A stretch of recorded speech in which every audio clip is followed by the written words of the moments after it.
Welcome to Rich Routines, the channel dedicated to giving you the real financial education that nobody taught you in school. Today we are tackling one of the most controversial topics in personal finance, and one of the most important conversations you can have in 2026, home ownership. For generations, buying a house has been treated as the ultimate financial milestone, the dream, the goal, the proof that you have made it. Parents push for it, banks sell it, society celebrates it. But the financial world has changed dramatically, and the advice most people are still receiving has not kept up with that change. In this video, we are going to break down the real numbers behind home ownership in today's market. We are going to look at costs that nobody shows you up front.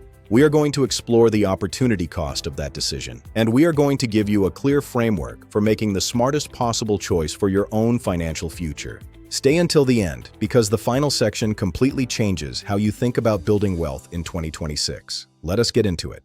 Every parent says it, every financial advisor repeats it, every culture celebrates it. Buy a house. It's the ultimate milestone of success. It's the standard script for a life well lived. It is the smartest financial decision you will ever make. It is an investment. It builds wealth. It gives you security and a place to belong. At least, that's what the brochure says. It's the white picket fence, the backyard where your kids will play, the sense of arrival. We are conditioned from birth to view a deed as a certificate of maturity and social standing.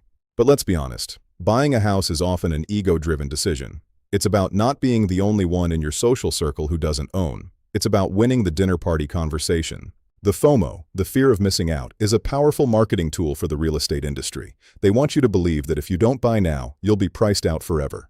But fear is a terrible financial advisor. In 2026, that fence is made of debt, and that backyard is a liability that many cannot afford to maintain. The American dream has mutated into a high-interest financial nightmare for the unprepared. The numbers don't have emotions. They don't care about your sentimentality or your childhood dreams. They only care about your cash flow, your liquidity, and your long-term survival in a volatile economy. What if everything you have been told about homeownership is based on an economic myth that was true 30 years ago but is now dangerously outdated? What if the math is flipped?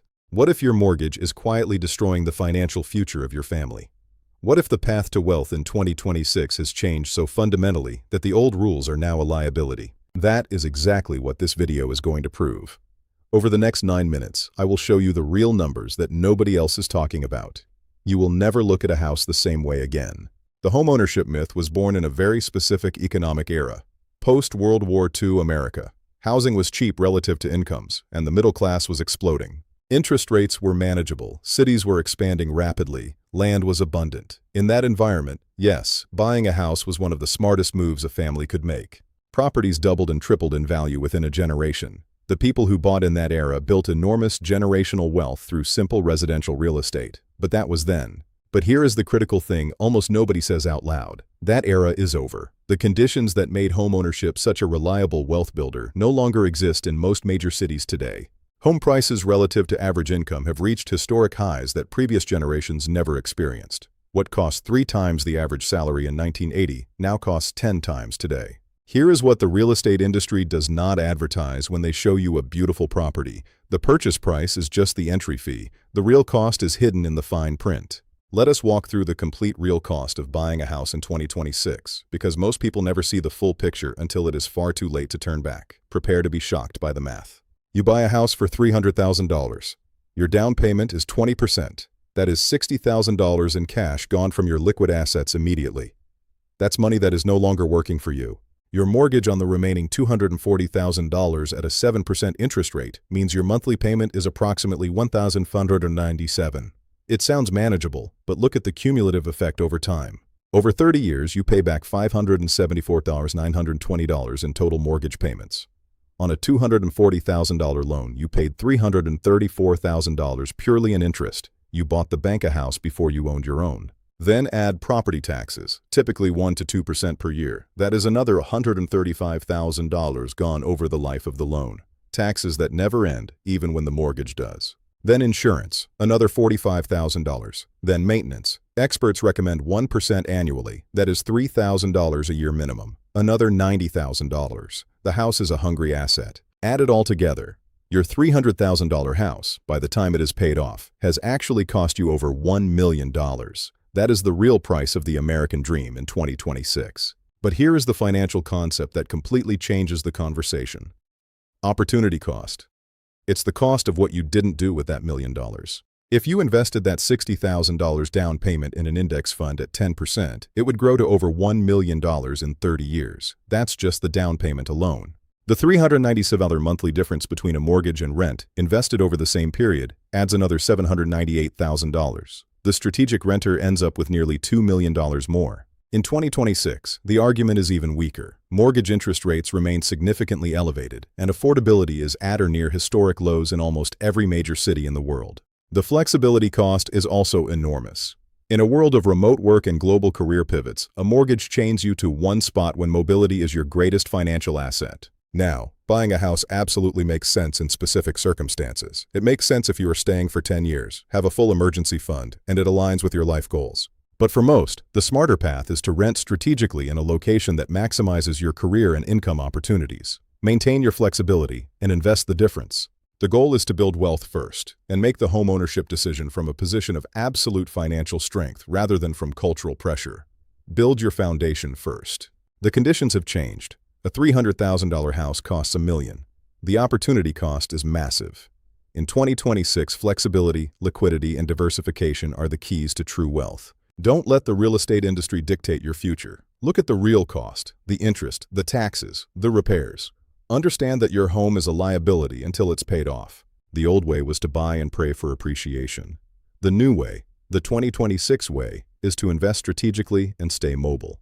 This is how you win the long game. So, where do you go from here? Start by auditing your own local market. Look at the price-to-rent ratio. If it's over 20, you're likely better off renting and investing. Second, take that down payment fund and automate your index fund contributions. Let compounding do the heavy lifting while you focus on your highest ROI asset, your career. Focus on your income potential. Mobility is the ultimate currency in 2026.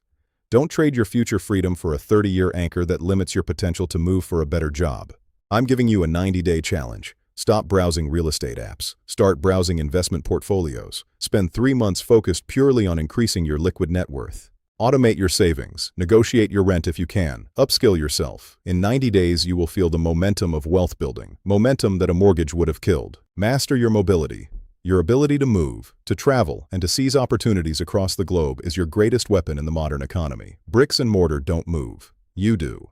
Redefine what security means to you. Security isn't a building you're paying for.